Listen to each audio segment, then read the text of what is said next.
po. Ito po, nabapay na po natin yung ano, stainless na bumper. Ayan po siya. Nailagay na po natin to. Ayan po yung stainless na binabapay ko na bumper niya. Para po dito sa ano, renegade. Tuuto po to na ano, na 4mm to, na stainless. Medyo matigas pa rin kasi tuuto lang to eh. Ayan po siya. Yung bumper na yung stainless. Ayan. Tsaka ito rin sa likod. Yung isa, mabapay na rin yung isa eh. Ayan siya. Ito po natin para makita nyo. Ayan po, yung bumper niya isa sa likod, stainless din. Para sa din sa ano, harap na tuuto na 4mm na plate.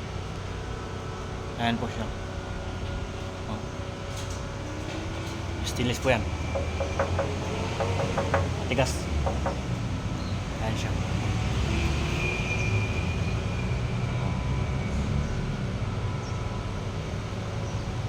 Hindi pa po ito natapos. Kasi mayroon pa dito sa ano niya. Mayroon pa dito sa gilid. Ito po yung ano, may lalagay dito sa gilid. And prastin to kakapal niya. 4mm na tuuto. Ayan po siya. Hindi pa nababing to, saka bubutasan pa po to. Igagarain. Barinahan pa. Dito po natin ito ilalagay pag matatapos po. Ayan. Ayan po. Dito yan, dito. Ito po banda yan. Yan po. Ito natin ilalagay ito pag ano, bubutasan pa muna. Maibabarin ako. Ayan siya. Hindi natin mabarinahan kasi ano, brown out naman. Matatanggal. Mapapalitan yung steerboard niya. Kabilan po to eh.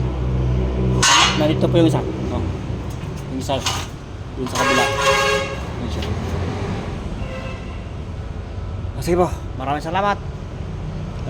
I-update ko kayo ulit pag ano, natapos to. Para makita nyo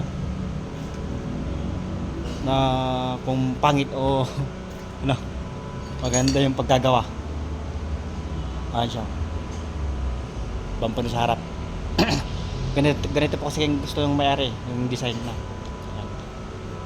Kasi po, maraming salamat. Paki-like and follow na po at saka paki-share. Okay.